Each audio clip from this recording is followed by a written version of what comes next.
Olá, muito boa noite a todos, todas e todes.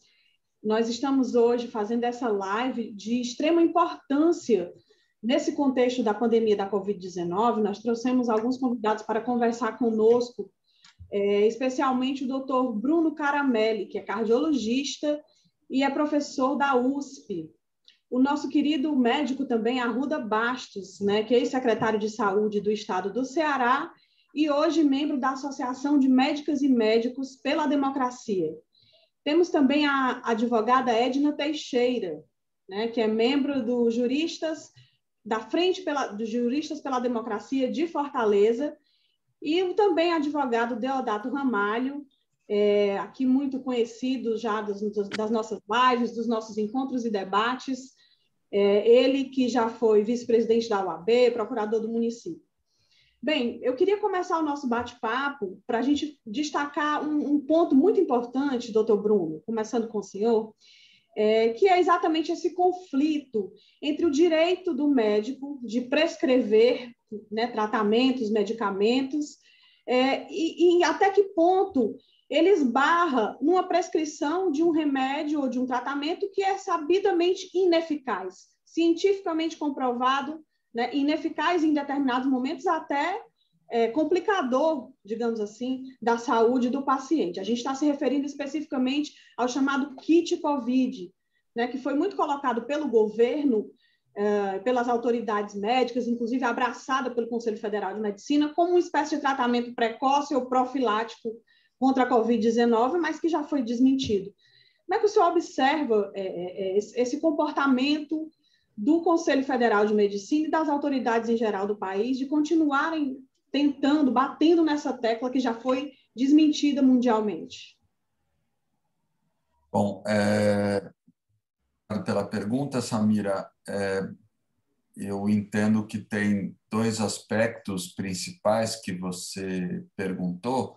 O primeiro é como eu vejo essa questão de médicos prescreverem ou recomendarem para os seus pacientes a utilização de um medicamento ou de um conjunto de medicamentos para os quais não existe comprovação científica. Eu vejo como um erro. Isso não é autonomia, porque autonomia médica, eu acredito que a maior parte dos seus espectadores, nem sei se ainda chama desse jeito, mas seus espectadores não são médicos. Então, eu preciso explicar um pouquinho o que quer dizer autonomia médica. Autonomia médica é, por exemplo, eu tenho uma doença, um câncer para o qual eu tenho 3 tipos de tratamento quimioterápico: o tratamento 1, o tratamento 2 ou o tratamento 3. Os 3 têm evidência médica, evidência científica que comprova a sua eficácia. Eu vou conversar com o meu paciente, porque é verdade que qualquer tipo de tratamento tem os seus efeitos colaterais, e junto com ele, expondo os benefícios e os riscos, nós vamos decidir junto.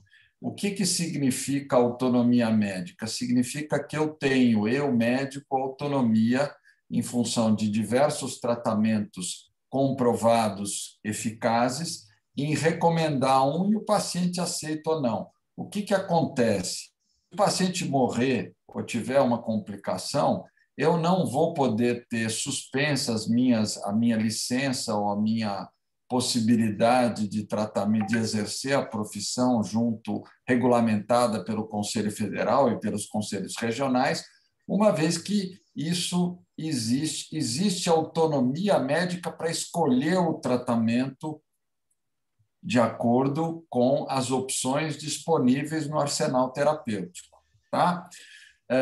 Uma segunda situação parecida com ela é uma situação na qual não existe benefício terapêutico, é uma doença grave, esse paciente está inserido dentro de um protocolo de pesquisa que está se testando novas medicações, novos tratamentos, é o que a gente poderia chamar de tratamento compassivo, compassional ou compassionate, que é o termo original em inglês. Então, eu vou discutir com o meu paciente, propor essa opção para ele, ele entende, manifesta o seu entendimento dentro de um protocolo de pesquisa, ele assina, confirma e a gente vai tratar. Mas é um tratamento que está sendo proposto numa situação que não existe a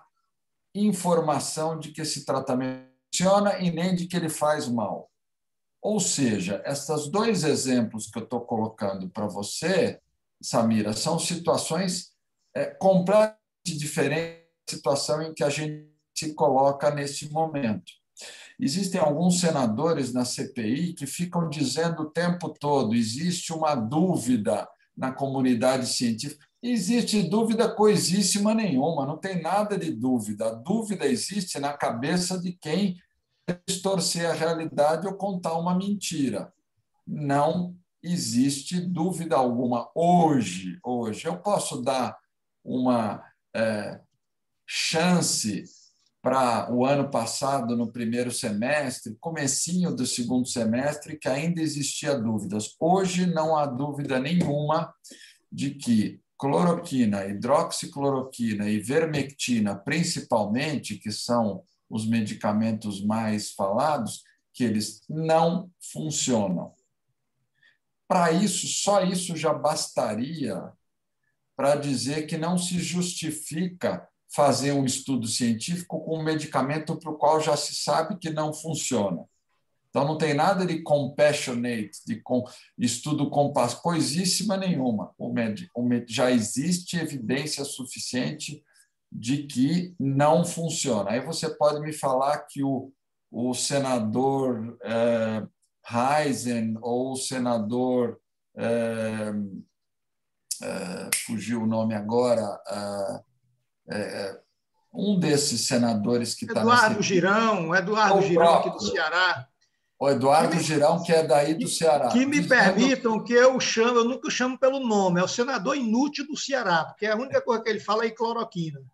Bom, então, esse senador está dizendo que a comunidade científica está em dúvida. Tá bom, então me diz quem são esses cientistas, porque, na verdade, o que eles apresentam são estudos, a maior parte deles não publicados, metodologicamente furados, errados, e que sugerem que o remédio funciona. Para mim, isso não é evidência científica. Então, não tem cientistas, tem gaiatos que estão defendendo um determinado tratamento. Então, para completar e finalizar todo esse discurso, não existe evidência a favor. Então, não cabe estudo científico, não cabe recomendação.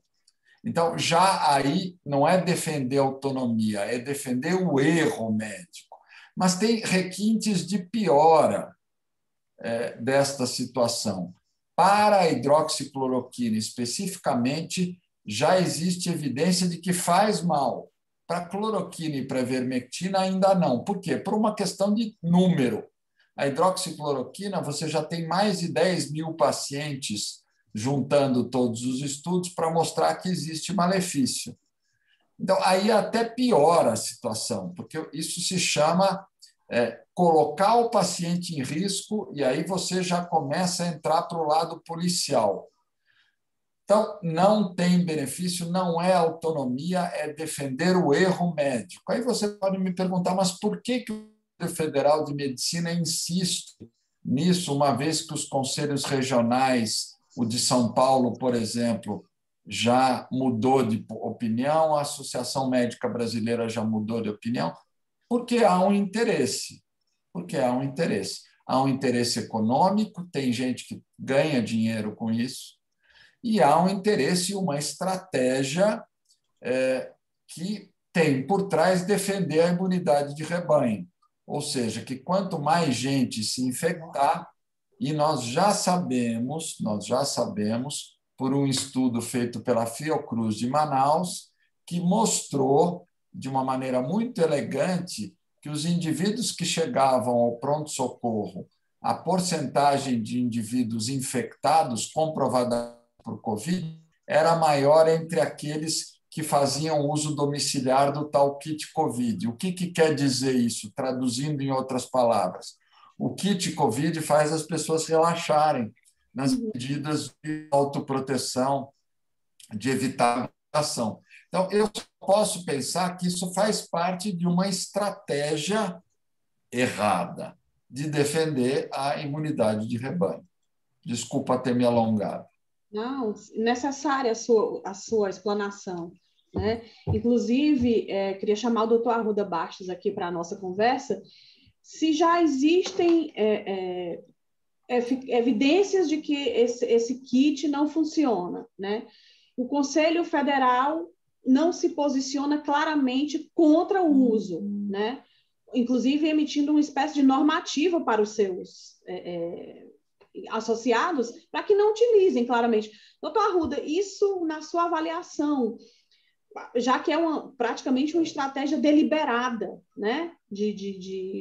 Enfim, de atender a interesses econômicos, já foi colocada a questão daquelas unidades do Exército para produzir esse tipo de medicamento, né? E tem aí agora de sobra no Brasil. Como é que a gente pode agir e cobrar dos poderes que esse tipo de calamidade não seja divulgada, difundida? Vou lhe dar um exemplo muito claro. Eu conheço uma pessoa de origem bastante humilde que estava com sintomas gripais e a primeira coisa que ela fez foi passar na farmácia e comprar uma caixa de ivermectina, né? E outra de um outro medicamento. Então, assim, é uma coisa tão difundida e em várias camadas, classes sociais. Assim, também já estive em outros momentos com outras pessoas que disseram, estamos fazendo um tratamento e ninguém da minha família pegou Covid porque nós estamos tomando medicamento do kit Covid, né? Eu falei, olha, eu tomo suco de caju todo dia e também não peguei Covid, então a relação é a mesma, né? Não tem relação nenhuma de uma coisa com a outra. Como é que a gente age, doutor Arruda Bastos, nessa propagação disso de forma midiática pelas redes sociais e pelas autoridades, pelo Conselho Federal, pelos próprios médicos na ponta? Como é que a sociedade se protege disso? Bom, primeiro eu queria desejar um bom dia, uma boa noite a todos que estão assistindo, escutando o programa, dar um grande abração aqui no Deodato Ramalho, na Edna, na Samira, e um prazer enorme estar aqui. Também eu concordo, porque inclusive eu sou cancerologista, e ele citou um exemplo que é assim bem claro, bem didático. E eu cheguei a fazer muitas vezes isso, né? Chegar para o meu paciente, olha, tem esse tratamento, esse e esse. Você pode fazer aqui a radioterapia e tal, aqui pode a quimioterapia, eu posso fazer a cirurgia e tal, e aqui você escolhia, né? Então, eu concordo totalmente com eles. Isso não é autonomia médica. A autonomia médica, se eu usar um medicamento e sabidamente faz mal e não cura, isso não é médico, isso é um erro médico. Isso aí é um erro, não chega nem a ser culposo, é doloso mesmo, né? Porque um erro médico, eu sou professor dessa área, embora não seja advogado, não tenha concluído meu curso de Direito, embora tenha feito alguns semestres, mas tive que parar para entrar como secretário de Estado em 2007 e só saí em 2014, depois fiquei cheio, não voltei, mas qualquer dia desse eu volto para concluir meu curso de Direito. Eu não considero isso um crime culposo. Não é um crime culposo. O crime culposo é o erro médico, é um crime culposo. Você não tem intenção. Aí você tem intenção. Se você está prescrevendo medicamento, que a ciência diz que não serve para aquilo, tem efeito colateral. Isso todo dia as evidências estão comprovando. Você fazer nebulização com cloroquina, nebulização, como aconteceu aqui em vários estados, é crime. O que está acontecendo é o seguinte, eu acho que ficou o primeiro aquele discurso, no começo não se sabia nada realmente, qualquer medicamento podia ser usado, eu concordo com o doutor Bruno. Depois, os trabalhos foram sendo concluídos, foram divulgando que não tinha nenhum benefício. O governo aqui no Brasil, é motivo até de piada, né? Recentemente saiu aí os deputados lá na Comunidade Europeia, no Parlamento Europeu, rindo. Na França, o Brasil tem um presidente que usa cloroquina, que dá caixa de cloroquina até para EMA. Tá? Tem um negócio que não tem o menor sentido, né? O que fazer? Bom, primeiro que já está se fazendo, né? Para a nossa entidade, eu sei que o doutor Bruno também entrou com uma ação, a nossa entidade também está nessa linha de entrar com uma ação contra o Conselho, porque acho que o Conselho Federal de Medicina tem uma culpa enorme, como órgão regulador, tem uma culpa enorme. Então, ele deve ser processado, deve ir para essa CPI, deve no relatório do presidente, no relatório aprovado para essa CPI da pandemia, deve constar bem claramente a posição do Conselho Federal de Medicina também. Muitas ações pipocam todos os dias. Pacientes que faleceram usando essa nebulização, pacientes que faleceram por orientação de tomar o remédio e não tiveram resultado nenhum. Pacientes, como recentemente saiu uma ação de um médico que a paciente queria obrigar ele a prescrever cloroquina. Como ele não, disse que não ia prescrever, ela foi para as redes sociais falar do médico e expor o médico entrou na justiça e conseguiu, processou e ela foi condenada, né? Então, eu acho que nós temos que ter... isso que nós estamos fazendo hoje aqui, esclarecer a população, é um dos aspectos importantes. Nós temos que esclarecer a população que isso não tem fundamento, que esse kit resolva nada, que tenha nenhum benefício, que as pessoas não se iludam, porque isso vai levar a um aumento do risco de complicar e de morrer. Não tenha dúvida que nesses 430 mil óbitos no Brasil, nós temos centenas e centenas e centenas de pessoas que foram a óbito porque chegaram tarde no hospital, foram tarde para a unidade básica de saúde, tarde para a unidade de pronto atendimento, né? E aí vieram a falecer por isso. Então, acho que nós temos que fazer uma ação de comunicação, né? Com pessoas que conhecem, pessoas que têm credibilidade e têm conceito para falar para a comunidade de forma didática, clara e aberta, e também a parte dos processos, a parte judicial, de colocar culpa em quem tem. Um prefeito que vai distribuir kit de cloroquina na sua cidade, né? Um governador que distribui kit de cloroquina na sua cidade, é o que aquele senador lá do Rio Grande do Sul disse, a cidade de Queimados. Queimados, acho o nome da cidade. Cidade de Queimados. Rancho Queimado. Rancho Queimado, pronto. Rancho Queimado. Não tem caso de cloroquina no Rancho Queimado. Na minha cidade também não tem, porque as pessoas tomam coco, bebem água de coco todo dia. Lá o índice é baixíssimo, quase ninguém morre com água de coco. Doutor Arruda Bastos, me permite um comentário bem breve sobre Rancho Queimado.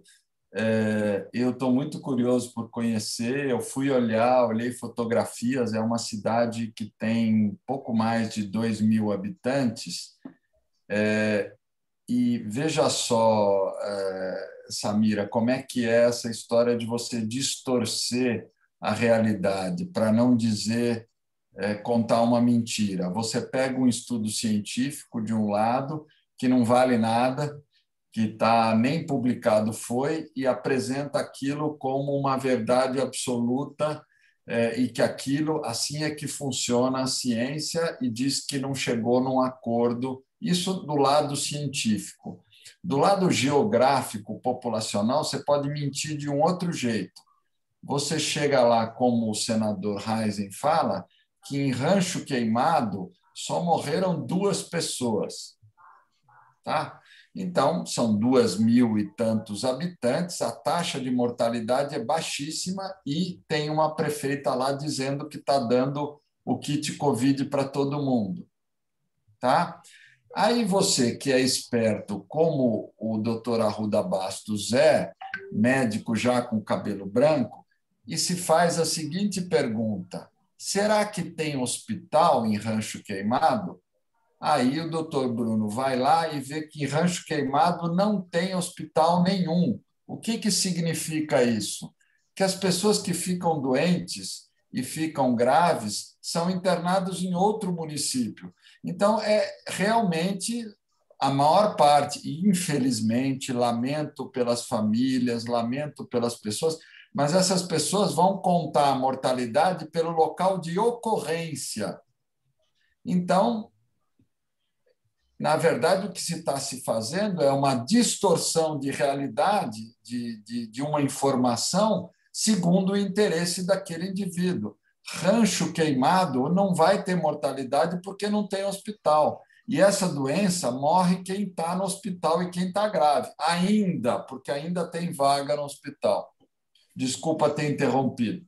Não, exatamente isso reforçou o que eu ia falar. Quer dizer, eu presenciei esse pronunciamento do senador, ele mostrando uma série de recortes de jornal, uma série de xerox sei lá do que ele tirou, dizendo as maiores barbaridades com relação a isso. Isso não existe nenhuma comprovação científica, isso não é científico. Não tem nada, não tem um estudo científico, não existe essa divisão. Existe a divisão seguinte: nós temos há muito tempo, nós sabemos que a categoria médica, a grande maioria é reacionária, a grande maioria tem esse pensamento, muitos estavam enrustidos, com o Bolsonaro foi a oportunidade de todos saírem, né, saírem do local onde estavam escondidos, né, aflorarem, eles afloraram e acharam bom, tá certo? E não querem mais sair.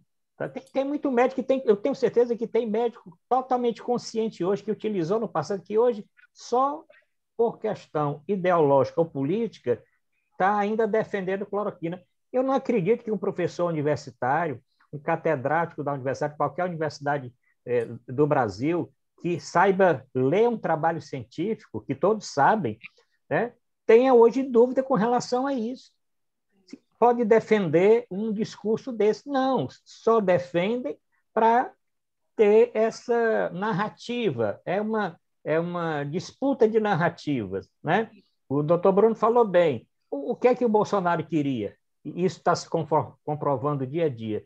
Queria que não tivesse vacina, tá certo? Queria que ninguém se isolasse, ninguém usasse máscaras, e todo mundo ficasse doente, e aí as pessoas estavam curadas, né? Porque tinha essa imunidade coletiva, coisa que não existe. Quantos milhões e milhões iam morrer no Brasil a mais do que já está morrendo hoje, né? E é isso que ele é genocida por causa disso, e continua nessa disputa. Os casos diminuem, não sei se vocês observam isso, o caso diminui, ele vai para a rua disseminar a doença. Na hora que ele promove 1.000 motoqueiros em Brasília, é porque ele não está satisfeito, porque baixou. Ele veio no Ceará, foi lá na Serra de Tianguá, quando ele saiu ali daquela região da Ibiapaba, deixou a doença lá totalmente descontrolada. Foi uma região do estado onde mais tivemos casos, mais dificuldade na Zona Norte, ali na região da Ibiapaba. Então, ele não vai mudar, a não ser que tenha, tá certo? Que seja barrado com o que está se fazendo agora, com a CPI e com o desenrolar dos acontecimentos, e uma oposição forte, ferrenha, de quem tem a ciência, quem luta pela vida e pela saúde da população. Verdade. Depois a gente vai voltar a essa questão das entidades de classe, né, e como elas têm reagido de alguns anos para cá com muito reacionarismo, né, digamos assim, em relação a várias questões. O programa Mais Médicos foi um exemplo muito claro disso, aqui no Ceará foi muito forte, né, o aparelhamento das entidades e a oposição aos mais médicos, a que a população tivesse acesso, né, a médicos. Enfim, doutor Bruno, o senhor entrou com a representação, né, no Ministério Público Federal contra o Conselho Federal de Medicina, exatamente por essa questão do kit COVID, do tratamento precoce, o que o senhor considera um erro, né, um erro médico, quem ainda continua receitando esse tipo de coquetel, esse tipo de medicamento. E o doutor Arruda traz a expressão crime doloso. Quais são os próximos passos dessa representação? Como é que ela está lá no Ministério Público Federal e quais são os próximos passos dela? Na verdade, eu entrei sozinho, depois, cerca de um mês depois, um grupo de outros 19 médicos entrou com um apoio, uma complementação a essa representação, e eu queria só salientar que essa não é uma representação contra o Conselho Federal de Medicina, não.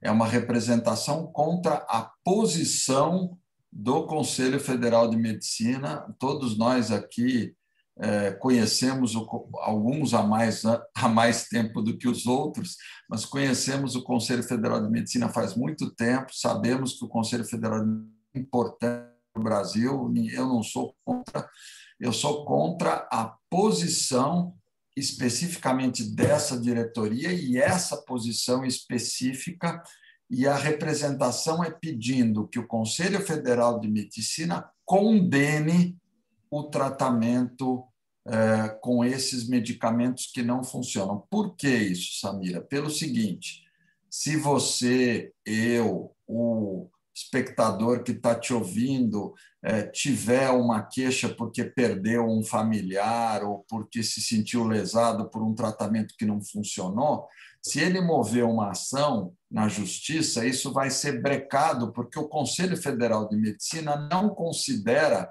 que isso seja errado, porque isso preserva a autonomia do médico. Então, nada vai para frente, nada vai para frente. E uma das maiores coisas, uma das maiores razões para que as pessoas parem de fazer as coisas é o medo de ser punido, medo de ter suspenso a sua capacidade de exercer a sua profissão. Então, enquanto o Conselho Federal de Medicina não condenar o tratamento, vai continuar tendo gente prescrevendo, orientando. O único que está com medo, por enquanto, é o Alexandre Garcia, que apagou todos os filmes, os vídeos do site dele, mas ele não tem CRM, então ele não está com medo do Conselho Federal de Medicina, acho que ele está com medo de outras coisas. Mas, enfim, é por causa disso. Em que pé que nós estamos, Samira?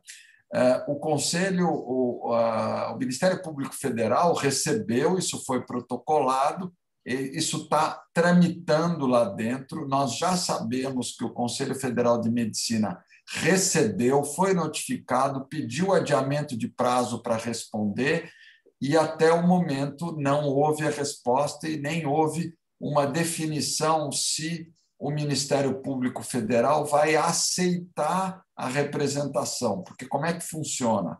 No momento que o Ministério Público aceita a representação, ele, Ministério Público, em nome da população, passa a ser o indivíduo que está executando a ação, ou pedindo esclarecimento, ou pedindo uma modificação ou uma ação por parte do Conselho Federal. Todo dia eu falo com os meus advogados, perguntando se tem uma resposta, porque eu estou muito preocupado. Cada dia que passa, vocês imaginam o que acontece, tem gente que continua prescrevendo isso, mas eu estou aguardando, por enquanto, uma resposta. Tem um abaixo-assinado, se depois puder, eu posso até mandar. Nós temos 54 mil assinaturas de apoiadores para esse abaixo-assinado. Eu considero isso um suporte importante para que o Ministério Público Federal continue e execute e aceite essa causa. Importante. Depois a gente pode até divulgar, né, Edna, o abaixo-assinado.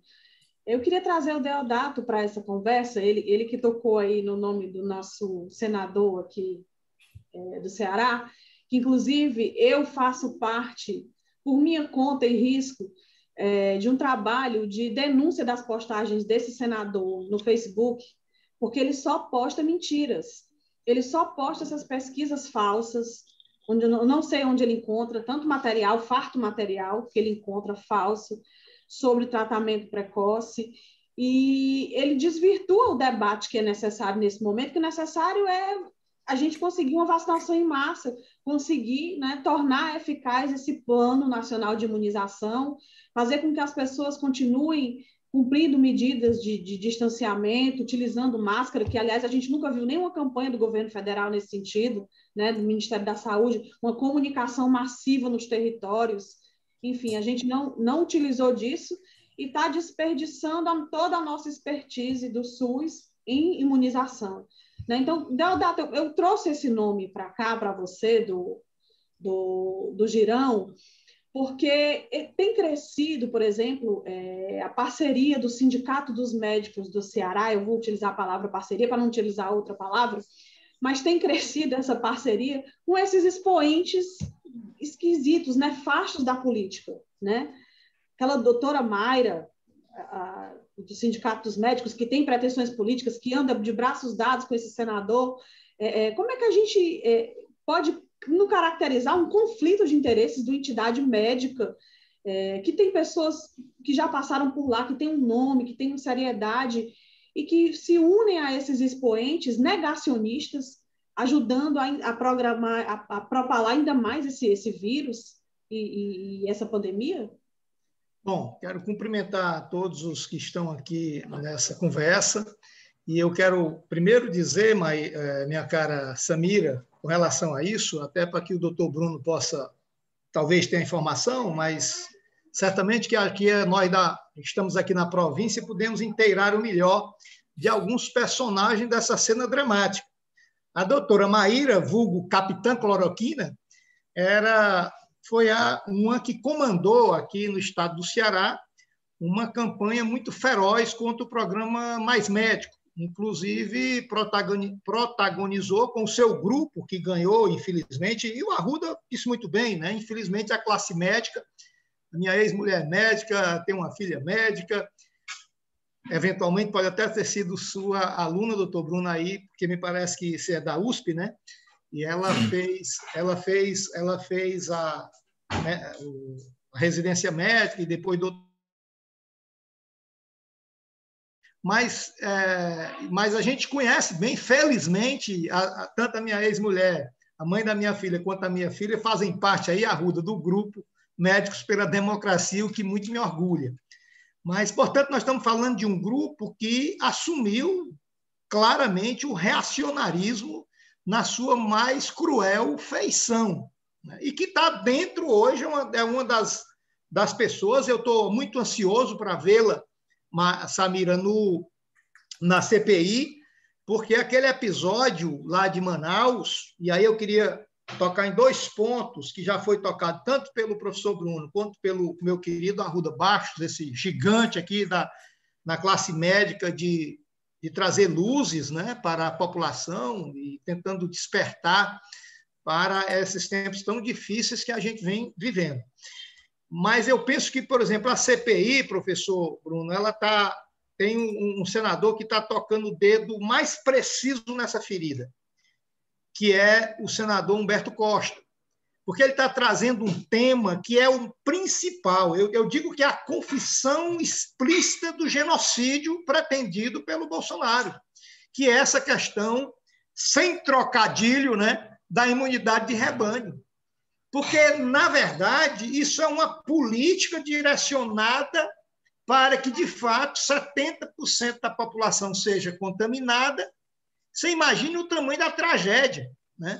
E isso, o que aconteceu em Manaus, está ficando muito claro com o depoimento do vice-governador do estado, de que eles escolheram Manaus como uma espécie de sítio para fazer aquela experiência nazista, estilo aquela experiência de Joseph Mengele, né, que fez aquelas experiências lá com aquelas crianças para desenvolver técnicas, né, de descobrimento de drogas, etc., numa situação que caracteriza, sim, o genocídio.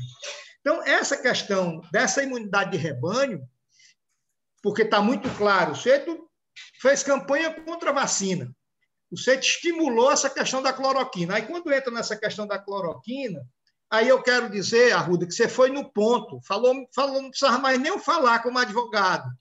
E eu, quando li o artigo, professor, o seu artigo, eu só digo, ele tem que melhorar. Talvez tenha sido mais uma... Ele também talvez entenda, mas tenha sido mais uma, digamos assim, uma retórica diplomática, porque não é erro médico. O erro médico, né? Quando você tem um erro médico, você vai ter lá a negligência, a imprudência ou a imperícia. No caso aí, é dolo eventual, é um instituto jurídico, que é quando você assume o risco de matar. Conscientemente, você assume o risco de matar, isso é claríssimo, um dolo eventual aí, nessa figura de quem defende a cloroquina. É como alguém que dirige a velocidade na estrada é de 60 km, ele dirige a 200 km. Ele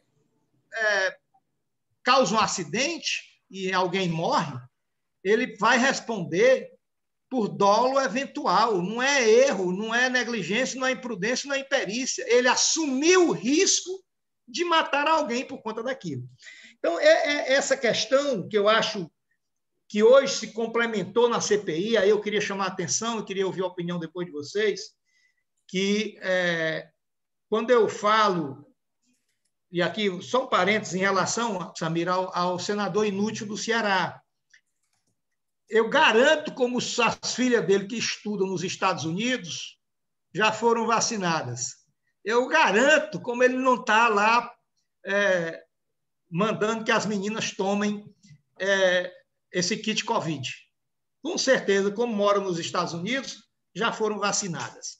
E aí tem um aspecto aí do fundamentalismo, do falso fundamentalismo religioso, que eu fico assim indignado como é que alguém pode se pretender cristão, budista, afrodescendente, a religião afro, porque não há nenhuma religião, pelo menos que eu conheça, que prega, sabe, a morte, que prega a maldade, né? Não é impossível. Então, você vê esses caras aí, esses cristãos, entre aspas, esses cristãos no modelo de Jesus, pregando as maiores atrocidades.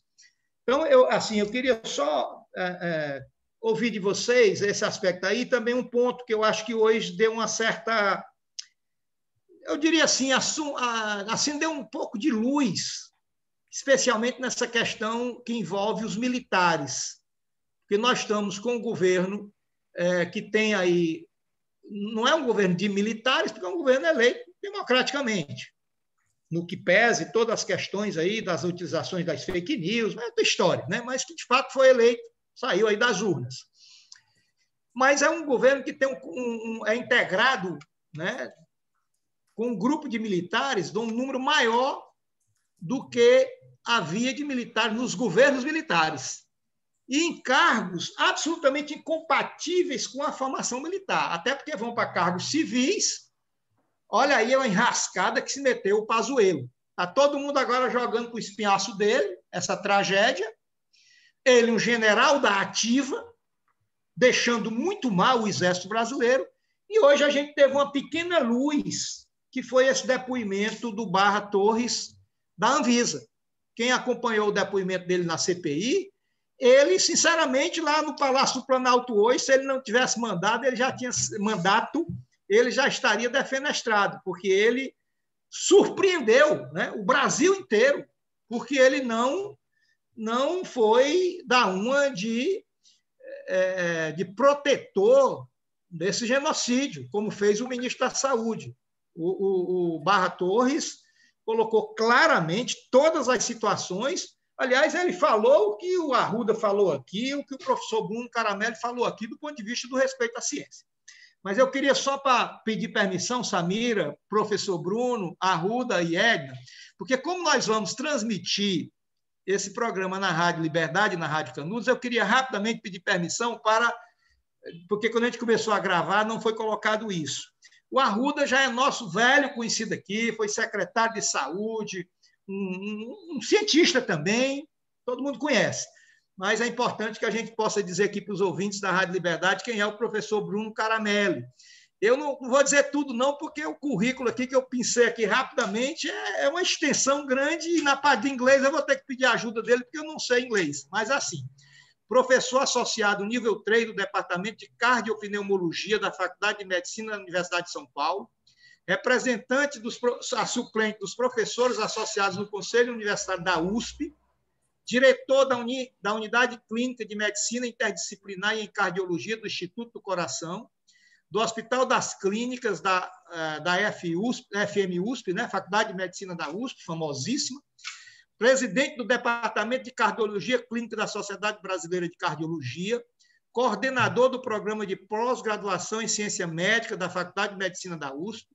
Aí vem aqui em inglês, Fellow of the European Society de Cardiologia, uma sociedade de cardiologia da Europa, aí. Depois ele explica isso. Vamos ver mais aqui.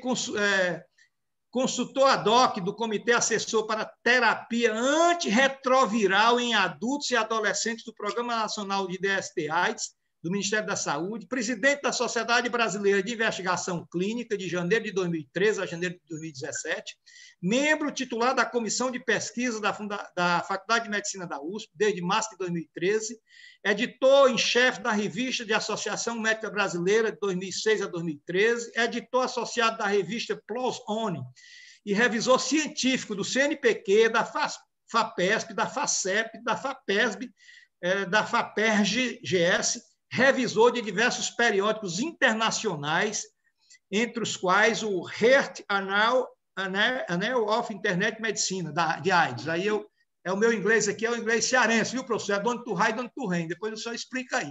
Mas é importante que a gente coloque isso, sabe por quê, Arruda? Porque muita gente viu, que loucura, uma cientista que se coloca como cientista, aquela Nicei, esqueci aqui o nome dela, a mulher chegou numa reunião, precisou um militar, ainda bem que ele é médico, né, o Almirante Barra Torres, que deu o grito. Uma mulher que se diz cientista chega com a proposta, obviamente avalizada pelo grupo genocida que está no comando desse país, querendo modificar uma bula médica por um decreto do presidente da República. É importante que as pessoas saibam o currículo das pessoas que estão falando, somos nós, sou eu que sou advogado. Eu sempre digo, nessa matéria não é o prefeito, não é o governador, não é o presidente da República que, quando baixa o decreto, não é ele que está dizendo aquilo, não. Ele está seguindo a ciência, a orientação médica, a orientação dos profissionais de saúde. Então, era essa a minha primeira contribuição. Eu acho importante que a gente possa estar socializando essas informações para que a nossa população não caia nessa armadilha, né, de facilitar serem contaminadas e aderindo a essa imunidade de rebanho, que é, sim, uma política de genocídio. Essa é uma política de genocídio, porque se 70% da população brasileira for contaminada com os índices de letalidade da Covid, nós teríamos já hoje aqui no Brasil em torno aí de uns 3 milhões de mortos a 4 milhões de mortos. Muito sério isso. Samira, eu quero te pedir licença para falar uma coisa que tem tudo a ver com o que o Deodato Ramalho acabou de falar, meu amigo do coração.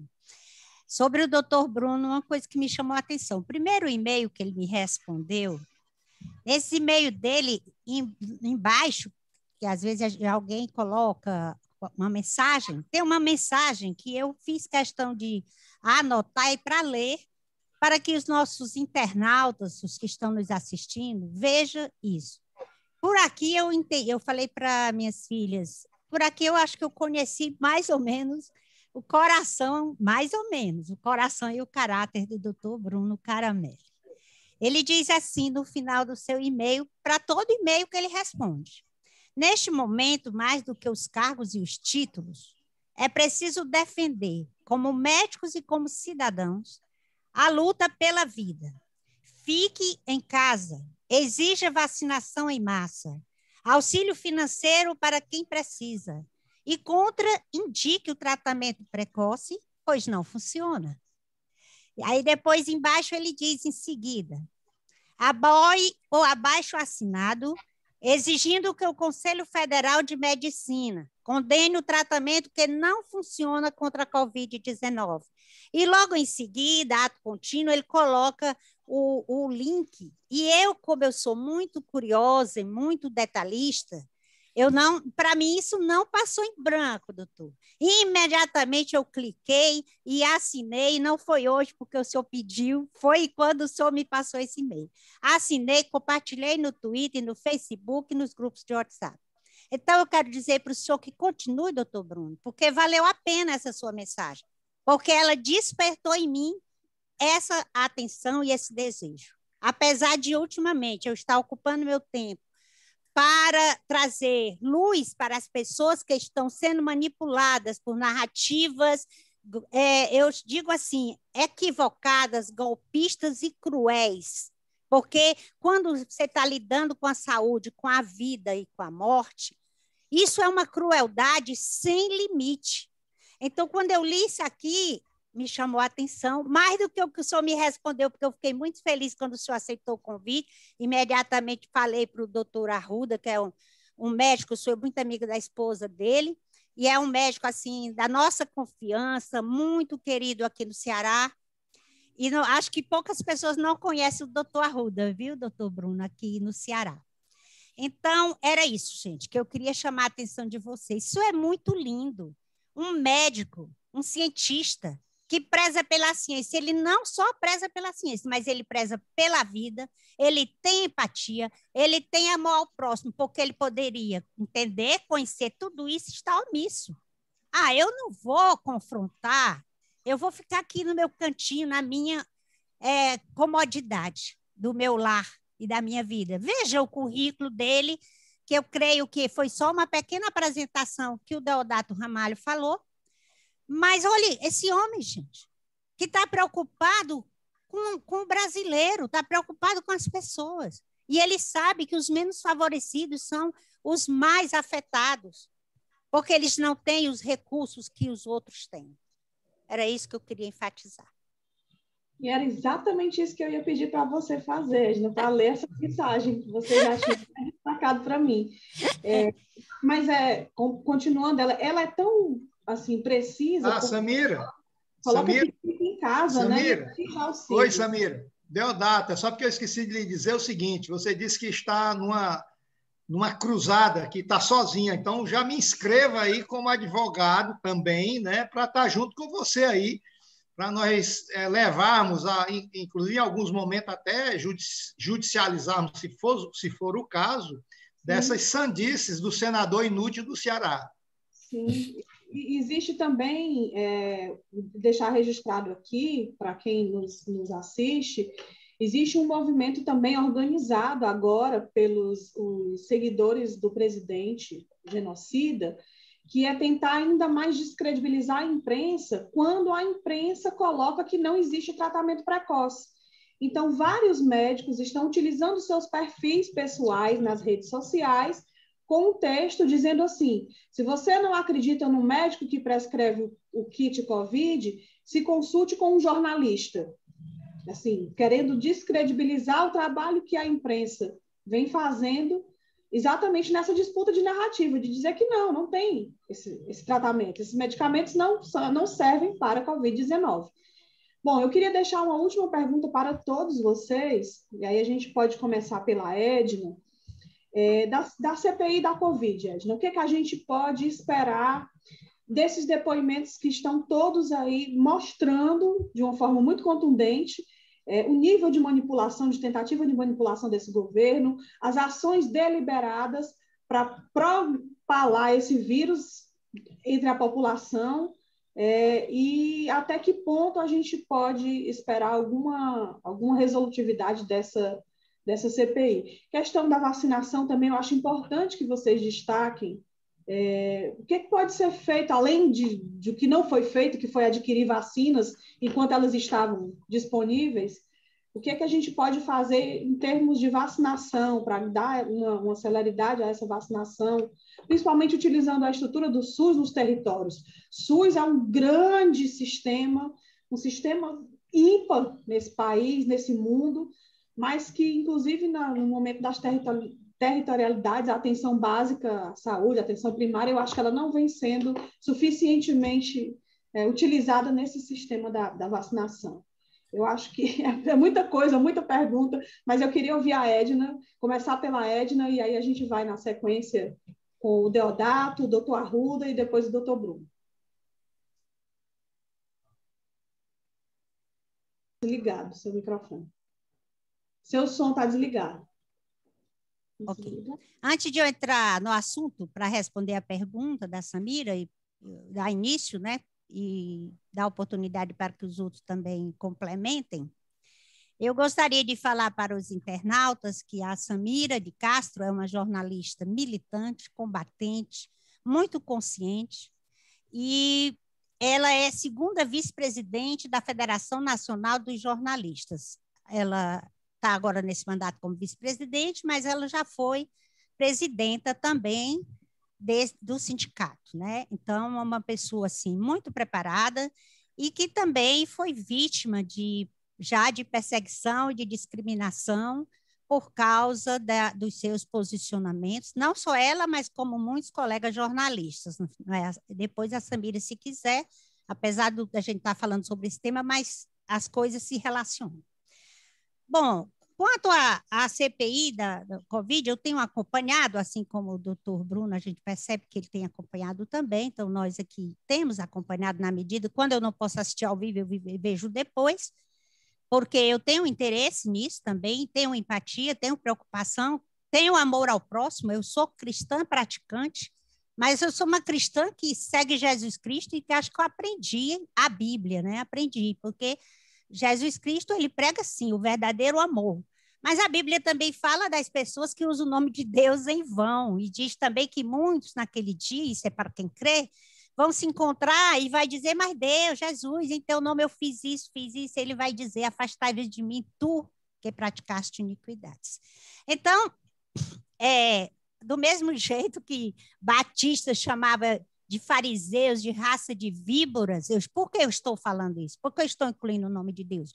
Porque esse governo ele tem usado o nome de Deus, tem manipulado o nome de Deus para angariar simpatia. Então é por isso que eu estou falando, porque, inclusive, eu converso com os pastores da minha igreja, que é uma igreja grande, uma igreja que é formada por membros assim, estudiosos de bom nível, não é uma igreja que prega a teoria da prosperidade, não é dessas igrejas que vende feijão milagroso, eles são muito sérios, mas muito deles lá, os membros são bolsonaristas, e eu acho que eu tenho um dever de levar luz e desconstruir determinadas narrativas que chegam para os meus irmãos em Cristo. Mas voltando aqui para a CPI, né? Então, eu tenho assistido e a gente vê, que eu sou jurista, né? E a gente vê as contradições. É importante porque os senadores governistas, eles ficam repetindo um mantra, como esse que o doutor Bruno Caramelli falou. Eles ficam repetindo um mantra, que é todo dia, eles estão jogando para a plateia, porque eu desconfio até que eles sabem que não funciona. Isso é uma desconfiança minha. Mas eles sabem que tem audiência. E aí eles estão falando para o seu público. Tanto sobre esse rancho queimado, né? Rancho queimado, quanto aquele de Chapecó.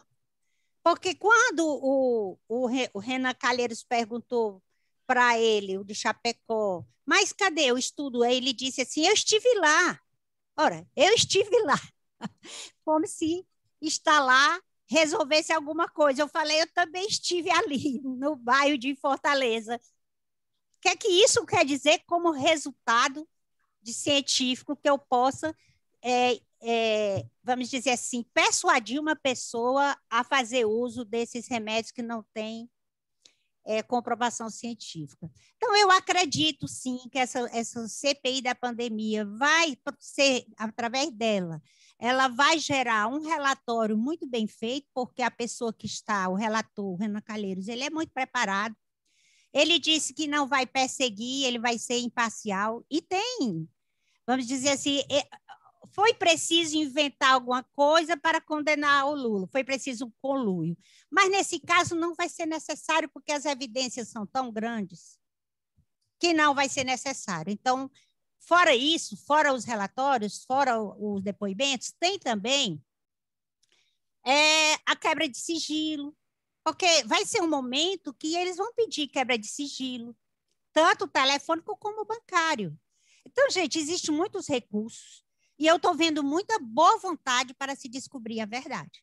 E por mais que esse grupo pequeno, que eles são em grupos menores, dos governistas, estejam lá fazendo seus discursos de narrativas equivocadas, tentando manipular a opinião pública, isso não vai, vamos dizer assim, apagar ou tirar o brilho da CPI, porque lá tem pessoas muito experientes, muitos membros políticos experientes que estão querendo e estão buscando a verdade. É essa a minha impressão da CPI. Eu estou muito confiante, acho que não vai dar em pizza. Agora, em relação ao Bolsonaro, aí eu já estou encerrando para os meus colegas falarem, o Bolsonaro ele desestimulou o uso da máscara, o distanciamento social, promoveu aglomerações, nunca usa um lenço, ele desculpa eu falar isso, mas ele limpa o nariz, ele faz a higiene do nariz com as mãos e com os braços, coisa que eu ensinei minhas crianças, meus filhos estão ensinando os netos para não fazer desta forma. Se vê que ele não teve essa educação, não comprou vacina na época correta, se utilizando de todas as desculpas mais assim, injustificáveis e injustificadas, né? Desdenhou do sofrimento alheio, ele imitando uma pessoa que estava com falta de ar, falou que quem tomasse vacina correria o risco de virar jacaré, falar fino, virar marica, foi isso que ele falou. Então, gente, é isso, sim. Também não fez campanha, né, de conscientização, não usou, não permitiu, que a verdade é essa, porque quem manda é ele disse que ele manda e o ministro da Saúde obedece. Então, ele não permitiu que fosse feita uma campanha pedagógica para orientar as pessoas como se defender, como se prevenir desse vírus tão mortal. Era isso, gente. Muito bem, Edna. Doutor Arruda Bastos, além da sua opinião sobre essa CPI da Covid, desses depoimentos que estão trazendo aí tantos elementos contundentes em relação à política irresponsável do governo na condução dessa pandemia, eu queria que o senhor falasse também sobre a questão da vacinação. Vamos lembrar a questão do orçamento do SUS, né? Teve a emenda constitucional 95, né, que retirou recursos do nosso Sistema Único de Saúde. Tudo isso está muito elencado. Nós estamos vivendo o pior momento para se ter uma pandemia desse nível, com um orçamento sucateado do SUS. Enfim, queria muito que o senhor falasse nesse sentido. Pois não. Então, eu vou aproveitar o que o Arruda, pois não. Diga, só para contribuir com o senhor, ele e o Paulo Guedes, eles também usam que não tem dinheiro, mas, segundo eu vi no noticiário, aí é para contribuir, que eu não sei se pode o senhor não lembrar, que tem um orçamento paralelo de 3 bilhões. Estou falando isso só, aí fique à vontade. Por que não tem dinheiro para as outras coisas? Pronto, eu vou pegar um pouquinho a fala do Deodato, que ele falou na Capitã Cloroquina, né, Samira? A Capitã Cloroquina, Deodato, eu era o secretário da Saúde aqui do estado do Ceará, quando ela promoveu aquela manifestação na Escola de Saúde Pública. Eu estava recepcionando os primeiros médicos que vinham para o Mais Médicos do Ceará. A Escola de Saúde Pública centralizava exatamente no Nordeste aquela capacitação inicial para os médicos formados no exterior, não só os médicos cubanos, como os outros médicos de outros países. E eu estava no auditório com o meu grupo gestor da CESA recepcionando esses médicos, quando começamos a escutar essa gritaria do lado de fora da Escola de Saúde Pública, né? Aquela movimentação triste, mandando os médicos voltarem para a senzala, tá certo? Achincalhando os médicos, principalmente os médicos cubanos, fazendo toda aquela manifestação, que depois, inclusive, foi quase um tiro no pé, porque até aquele momento existia um crescimento nessa posição, um programa Mais Médicos. Aí teve um certo arrefecimento. E que falta está fazendo? Eu fui secretário, eu colaborei com o ministro Alexandre Padilha, na época, em toda a formatação do programa. Eu era vice-presidente do CONAS, do Conselho Nacional dos Secretários. Durante todo o meu período de secretário de Estado, eu fui vice-presidente do CONAS. Participei da gestão com o ministro Temporão, ainda no governo Lula. Participei da gestão com Alexandre Padilha, ministro da presidente Dilma, e até no final do Quioro também no Ministério da Saúde. Então, eu conheço bem de perto a Capitã Cloroquina aqui no Ceará. O grupo da Mayra conseguiu conquistar, através dessa mesma artimanha de fake news na época, denegrindo a imagem dos médicos progressistas do Ceará, e eu cito bem aqui o doutor Zé Maria Pontes, que foi presidente do Sindicato dos Médicos. Nós perdemos 2 eleições para o grupo da Mayra Pinheiro. Na última eleição agora, nós fizemos uma articulação, uma campanha muito mais forte, e eu posso dizer que nós ganhamos a eleição, mas não levamos, por causa de irregularidades nas urnas eletrônicas. Não é o que o Bolsonaro está dizendo, colocar voto impresso, não. É porque nós queríamos que fosse urna eletrônica do TRE, e o sistema que foi aprovado foi uma urna eletrônica que ninguém conseguia nem apurar direito como é que eram os votos. Isso, inclusive, ainda está rolando aí na Justiça. Mas eu também compartilho com o Deodato. Eu quero ver a capitã Cloroquina lá na CPI. Espero que os senadores se preparem, porque ela foi conselheira do Mandetta, conselheira do Taixe, conselheira principal do Pazuello e continua ainda agora no Ministério sendo conselheira do Queiroga. Segurada por quem? Pelo grupo do senador, que você está dizendo, pelo grupo do capitão Wagner, pelo grupo desses políticos cearenses que seguram a capitã Cloroquina no cargo.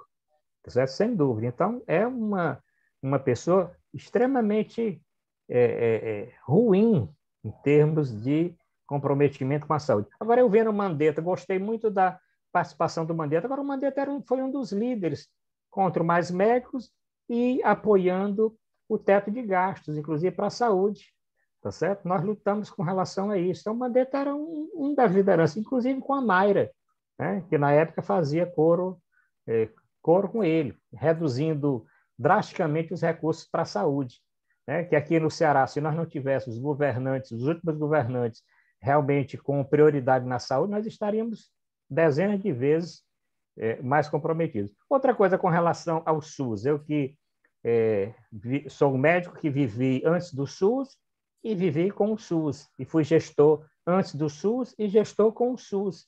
Né? O que é a diferença que o Sistema Único de Saúde não está fazendo no enfrentamento dessa pandemia? Se nós não tivéssemos um sistema desse capilarizado pelo Brasil todo, mesmo sem vacinas, como é que nós não estaríamos agora numa campanha de vacinação? Você ter a quantidade enorme de salas, de vacinadores em todos os cantos do Brasil. O que falta é o Ministério da Saúde, da mesma forma que eu encontrei como da pandemia do H1N1.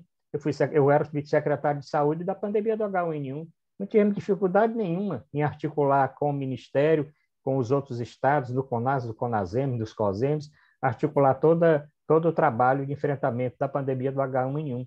Então, não tivemos essa dificuldade nenhuma. Com relação à CPI, eu já digo que ela não vai... ela não vai ter consequência, ela já teve consequência. Só em conseguir ser implantada, mesmo da forma que foi, só com os depoimentos que já estão previstos, tá certo? O que ficou claro para a população, nós já sabíamos, mas ficou claro para a população do que está acontecendo. Tem muita coisa ainda para acontecer, então eu tenho uma esperança que o relatório realmente venha a indicar os culpados, começando pelo presidente, passando pelo ministro, que não poupe nem o Mandetta também, porque também tem comprometimento, Mandetta, Taixe, Pazuello, principal, e o Queiroga. E toda a estrutura, todas as pessoas que desarticularam e destruíram grande parte do Ministério da Saúde, colocando todos os técnicos de lado para militarizar e colocar aquilo que o Pazuello disse: manda quem pode, obedece quem tem juízo. Que hoje, inclusive, foi uma pergunta muito boa que fizeram para o Antônio Barra Torres. Perguntaram se ele concordava que na saúde, na gestão da saúde, mandava quem podia, obedecer quem tinha juízo. E ele teve a coragem de dizer que não. E eu digo que não, porque o maior gestor do Sistema Único de Saúde no Brasil é o ministro da Saúde. Ele manda mais do que o presidente, se ele for realmente o ministro. Nos estados, o governador do estado manda menos do que o secretário de saúde do estado. E nos municípios, o secretário de saúde do município é para mandar mais, ou seja, é para influenciar. Se o governador, se o prefeito, se o presidente não segue a ciência, não segue as orientações do seu ministro, do seu secretário estadual municipal, certo? que o secretário tenha a dignidade de pedir para sair, tá certo? Então, o ministro Pazuello, sem dúvida, ele vai ser o grande comprometido, vai ser o grande acusado, mas sem livrar, e não podemos livrar, os outros, e principalmente o presidente da República. Eu estou com esperança que isso venha a ajudar um pouco a esclarecer e a punir todos esses genocidas do governo Bolsonaro. Muito obrigada, doutor Arruda. Deodato, qual é a sua expectativa? Você que está acompanhando aí a CPI da Covid, que tem todos os depoimentos bem comentados, bem acompanhados. O que é que a gente precisa que a população saiba nesse momento? O que é que a população pode esperar também desse movimento da CPI? Olha, esse governo é uma distopia total, né? Não sei se vocês viram, por exemplo, hoje está sendo votado no Congresso Nacional uma medida para flexibilizar a questão do licenciamento ambiental. E, pasmem, o ministro do Meio Ambiente publicou hoje no Diário Oficial um aviso aos infratores ambientais que está indo uma equipe amanhã acho que é para Altamira, do estado ali do Pará, para fazer uma fiscalização. Quer dizer, sai no Diário Oficial o aviso de que vai ter uma fiscalização no dia seguinte. Para você ver o tamanho da tragédia que é tudo isso. Eu também partilho com a mesma impressão que foi partilhada pela Edna com relação à questão da CPI. Há um ditado como começa uma CPI, mas a gente não sabe como termina. E eles próprios estão apavorados. O Alexandre Garcia, já foi mencionado aqui, acho que foi pelo professor Bruno, não é só o Alexandre Garcia, não. Todos os negacionistas, especialmente aqueles da cozinha do Bolsonaro, estão freneticamente, estão com o dedo doído de apagar esses vídeos, especialmente aqueles que ocupam cargos públicos, né? E aí é mais complicado. Aquele Baumgartner, eu esqueci aqui o nome, que é um assessor muito privilegiado, muito da intimidade da família Bolsonaro, já deu uma declaração pública, uma entrevista à imprensa, escolhendo lá o Pazuello como boi de piranha do bolsonaro-fascismo, para jogar a culpa em tudo em cima do Pazuello. O Pazuello já está aí querendo entrar no Supremo Tribunal Federal para conseguir um habeas corpus, numa situação dessa, ele já assume a posição de investigado e não mais de testemunha, porque, como investigado, ele pode mentir à vontade. E olha a desmoralização para o Exército. Um general da ativa dando uma declaração pública, né, de que vai mentir numa CPI. Já mentiu quando se socorreu de um atestado falso, nitidamente, não digo um atestado médico, porque parece que não foi dado o atestado médico, mas eu digo que ele alegou, né, ele que tinha estado na semana anterior, né, promovendo, estimulando, né, dentro de um shopping sem a utilização de máscara, ou seja, numa posição bem negacionista, né, e fez gozação com quem o lembrou que ele estava sem usar máscara dentro do shopping, e em seguida disse que pediu para não ir para a CPI naquele dia porque tinha tido um contato com alguém que estava com suspeita de Covid. Portanto, eu acho que isso já é um efeito da CPI. A CPI, ela, apesar de todas as contradições da política, apesar de todas as contradições de muitas figuras ali do Congresso Nacional, eu não tenho dúvida de que a realidade dos fatos ela é muito forte, ela vai se impor, e já está se impondo, principalmente a partir dessa confissão pública, repito, é a coisa mais grave, mais consistente do ponto de vista do genocídio. Quero lembrar, por exemplo, que a assessora do ministro da Economia, Solange Vieira, lá atrás, ano passado, deu uma declaração horrorosa. Num país assim, de instituições mais sólidas, um país mais civilizado, aquela mulher estaria respondendo a processo criminal, no mínimo. Ela deu uma declaração dizendo que iam morrer alguns velhos e que isso ia ser bom para a economia do país, porque ia aliviar as contas da Previdência Social. Então, minha gente, isso tudo vai estar na CPI. Eu não tenho dúvida de que vai dar problemas. E se não fosse assim, o próprio Bolsonaro não estava aí com os filhos deles, tentando também desfazer uma série de documentos públicos, né? Porque uma declaração no Twitter, um vídeo de virar jacaré, de promover a cloroquina, tudo isso é documento público que vai estar na CPI. Então, não tenho dúvida de que a CPI vai, sim, colocar assim, a nu para a nação brasileira toda essa ação genocida desse governo, eu não tenho dúvida. Obrigada, Deodato. Doutor Bruno Caramelli, você acredita que dessa CPI sai mais fortalecida ainda o discurso de que não existe esse tratamento precoce e que os médicos, inclusive o Conselho Federal de Medicina, pode, a partir daí, adotar uma nova postura de realmente condenar essa prescrição? Olha, Samira, em primeiro lugar, eu queria só agradecer vocês pela oportunidade, por me convidarem, por me ouvirem, né? Ficar aqui ouvindo alguém que está tão longe falando é uma gentileza.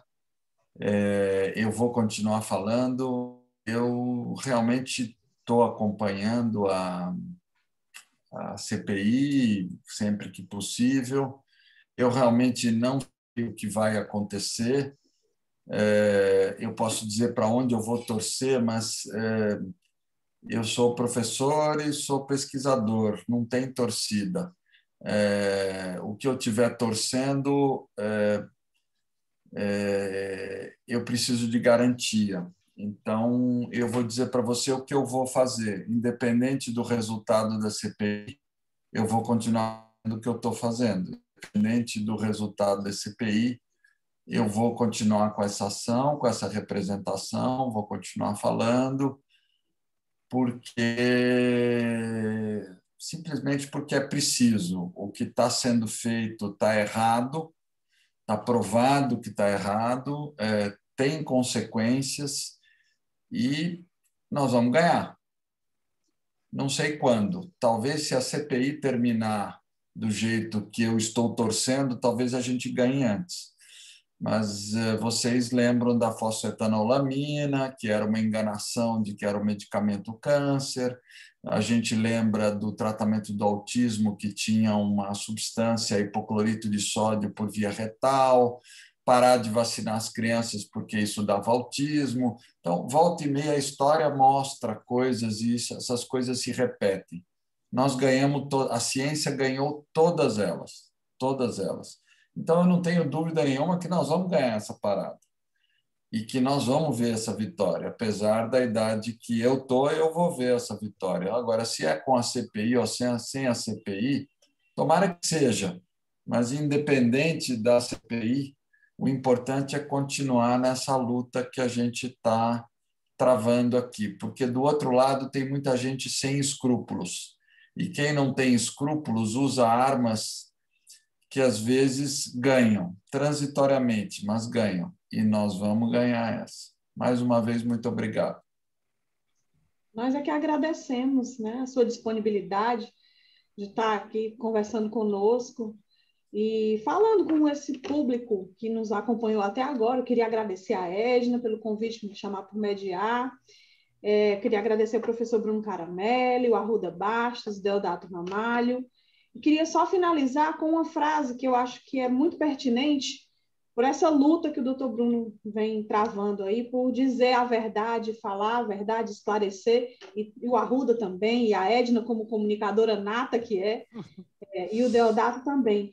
Essa é a definição de saúde do MST. Ter saúde é ter a possibilidade de lutar contra o que nos agride e nos ameaça, inclusive a doença. Então, vamos à luta. Obrigada a todos e boa noite. Muito obrigada, viu? Desculpa, professor, acho que o senhor ficou cansado, né, doutor Bruno? Cansou. Eu durmo cedo. E acorda cedo, né? Pois então tá, gente. Obrigada, doutor Arruda, por ter aceitado o convite. Obrigada, Deodato. Obrigada, doutor. Muito obrigada. E obrigada aos que estão nos assistindo. Obrigado. Tchau. Boa noite. Boa noite. Boa noite.